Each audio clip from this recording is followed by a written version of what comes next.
സ്ഥലം? ഇത് ടിബിയാ. അപ്പൊ താലൂക്ക് ഓഫീസ്? ഒന്ന് ഇറങ്ങ് സാഗറേ. എന്നോട് ആജ്ഞാപിക്കുന്നത് അപേക്ഷിക്കും. ആ അപേക്ഷിക്കണു, ഒന്ന് ഇറങ്ങ്. താലൂക്ക് ഓഫീസിൽ പോണം. താലൂക്ക് ഓഫീസിൽ രണ്ടെണ്ണം കൂടി അടിച്ചിട്ട് പോയാ പോലെ. ഇതാ നോവലിസ്റ്റ് അല്ലേ തഹസിൽദാരെ റേപ്പ് ചെയ്ത? അതേടാ, തഹസിൽദാരെ റേപ്പ് ചെയ്ത അതേ നോവലിസ്റ്റ് എന്നാ ഞാൻ. നിന്റെ സ്വന്തത്തിൽപ്പെട്ട വല്ലവരും വന്ന് ഞാൻ റേപ്പ് ചെയ്യണോ? പറയടാ. സ്വന്തത്തിൽപ്പെട്ട ആരും ഇല്ലെന്ന് പറയടാ. നിന്റെ സ്വന്തത്തിൽപ്പെട്ട ആരെങ്കിലും വന്ന് ഞാൻ റേപ്പ് ചെയ്യണോ? റേപ്പ് ചെയ്യണോ?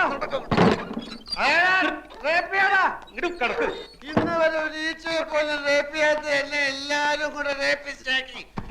എനിക്ക് റേപ്പ് ചെയ്യണം.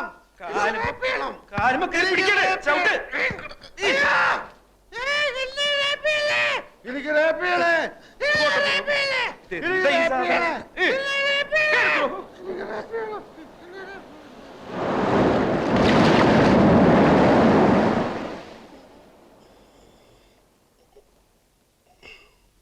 നമസ്കാരം. ഇതെവിടാ സ്ഥലം? നമ്മളിപ്പോ ടിവിയില് VIP മുറിയില്ല. ഇത് സാക്ഷി, മറുനാട്, മലയാളക്കര, വാരികയുടെ ആളുകളല്ലേ? എന്താ എല്ലാരും കൂടെ?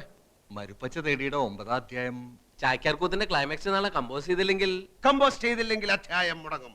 പാതി വഴിക്കും നോവൽ അവസാനിക്കട്ടെ.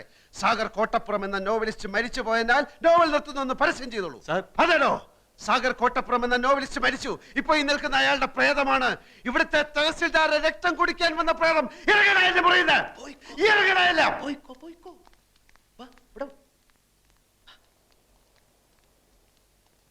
ഉള്ള മുട്ടയേക്കുമ്പോഴാണ് ചാക്യാർ കൂത്ത്. റാസ്കൽസ്.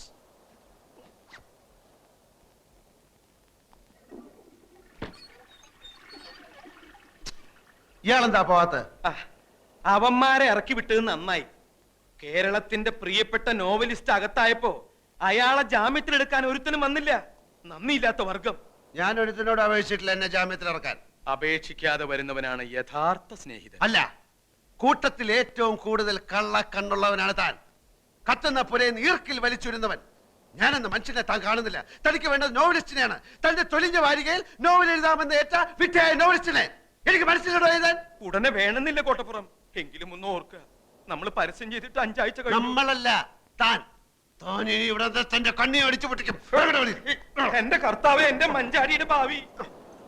എനിക്ക് പൊതിരെ തല്ല് കിട്ടി. എവിടുന്നാ? കല്ലേറ് കൊള്ളാത്ത ഒരവയവം ഇപ്പൊ ഈ ശരീരത്തിലില്ല. താൻ പിന്നെയും അവളോട് മാപ്പ് പറയാൻ പോയോ? ഇല്ല, വാടക വീട്ടിൽ ചെന്ന് നമ്മുടെ സാധനങ്ങൾ എടുക്കാമെന്ന് വെച്ച് പോയതാ. ഇരുട്ടായിരുന്നിട്ടും ഏതോ ഒരു തെണ്ടി എന്നെ കണ്ടുപിടിച്ചു. ആളുകൾ കൂടി എടാ ബലാത്സംഗ വീര എന്നും പറഞ്ഞുകൊണ്ട് കല്ലേറ് ഇടിയും തുടങ്ങി. ഞാൻ എങ്ങനെ അവിടുന്ന് ജീവനോടെ രക്ഷപ്പെട്ടെന്ന് ഇപ്പോഴും പിടിയില്ല. ഇത് സഹിക്കാവുന്നതിന് അപ്പുറമായിരിക്കുന്നു. ഈ ധൂമകേതു കാരണം, ഈ യക്ഷി കാരണം.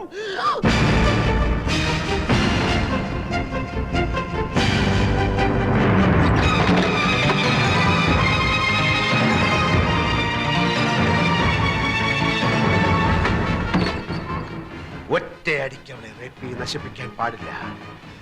പൊന്മുട്ടയിടുന്ന താറാവിനെ അങ്ങനെ കൊല്ലാൻ പാടില്ലല്ലോ.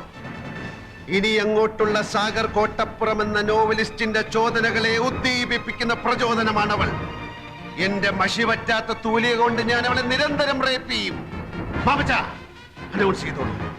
അടുത്ത ആഴ്ച മുതൽ പുതിയ നോവൽ ആരംഭിക്കായി. നോവലിന്റെ പേര് ഒരു ഗസറ്റഡ് യക്ഷി. ഒരു ഗസറ്റഡ് യക്ഷി. ഒരു ഗസറ്റഡ് യക്ഷി. എന്റെ കർത്താവേ, എന്തൊരു പുതുമയുള്ള പേര്, ഒരു ഗസറ്റഡ് യക്ഷി. നന്ദി കോട്ടപ്പുറം, നന്ദി. ഞാൻ ഈ നിമിഷം പോകുന്നു. ലോകത്തെ മുഴുവൻ ഇക്കാര്യം അറിയിക്കാൻ പോകുന്നു. സാഗർ കോട്ടപ്പുറത്തിന്റെ ഒരു ഗസറ്റഡ് യക്ഷി. അടുത്ത ലക്കം മുതൽ സാഗർ കോട്ടപ്പുറത്തിന്റെ ഏറ്റവും പുതിയ നോവൽ ഒരു ഗസറ്റഡ് യക്ഷി.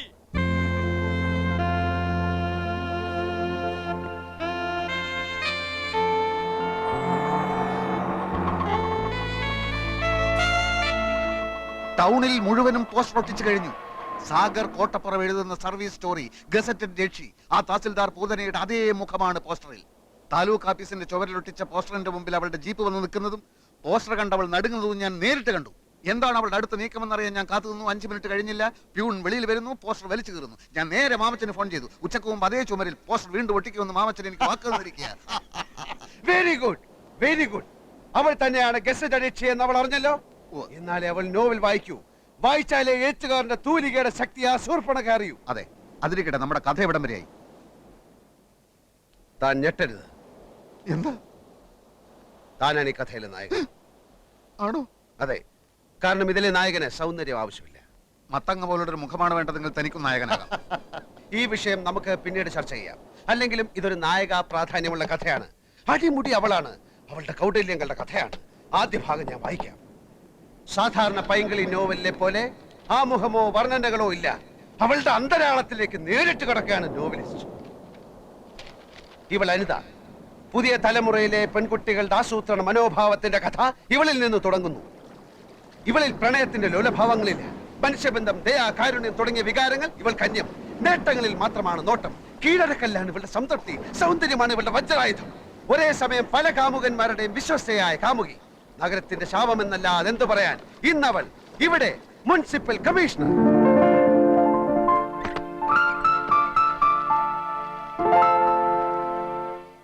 തലയ്ക്കകത്ത് കളിമണ്ണ് മാത്രമുള്ള ഈ കമ്മീഷണറെ സ്ഥലം മാറ്റാൻ നഗരപാലകർ ശ്രമിച്ചതിന്റെ ഫലമായിട്ടാണ് പുതിയ കമ്മീഷണർ ദിലീപ് മേനോൻ സ്ഥലത്തെത്തുന്നത്.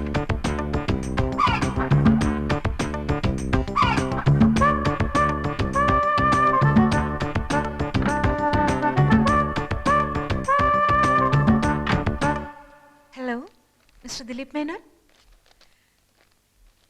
താങ്കൾ ചാർജ് എടുക്കാൻ വരുന്നുണ്ടെന്ന് ഞാൻ അറിഞ്ഞു. താങ്കളെപ്പോലെ മിടുക്കനായ ഒരു കമ്മീഷണറെയാണ് ഈ നഗരത്തിന് ഇപ്പോൾ ആവശ്യം. I heard you are so imaginative, a man with lot of innovative ideas. Yes sure. Before you take charge, shall we meet?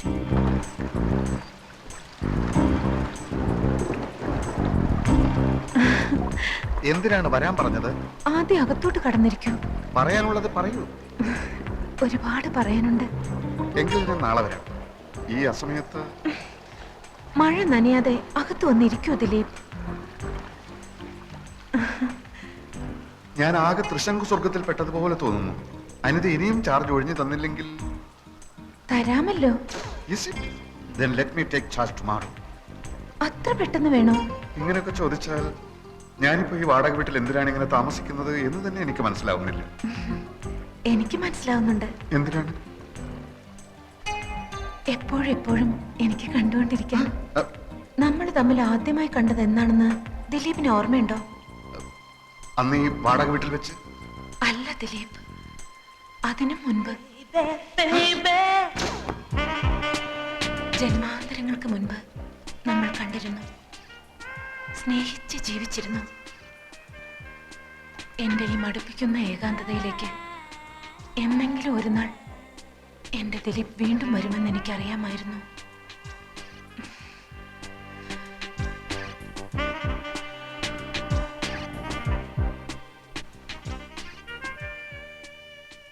തനിക്ക് എന്താണ് സംഭവിക്കുന്നതെന്ന് ദിലീപ് മേനോന് നിശ്ചയമുണ്ടായിരുന്നില്ല. അന്ന് വരെ പരസ്ത്രീ സ്പർശം അറിഞ്ഞിട്ടില്ലാത്ത ദിലീപ് മേനോൻ ഒരു സ്വപ്നത്തിലേക്ക് വഴുതുകയാണ്. പാവം മേനോൻ കമ്മീഷണർ അനിതയുടെ കാപട്യം അറിയാതെ ആ നിമിഷത്തിൽ അവളെ പ്രണയിക്കാൻ തുടങ്ങി. അന്നേരം ഒരു സർക്കസുകാരിയുടെ മെയ്വഴക്കത്തോടെ ദിലീപ് മേനോനിൽ അനിത പടർന്നു കയറി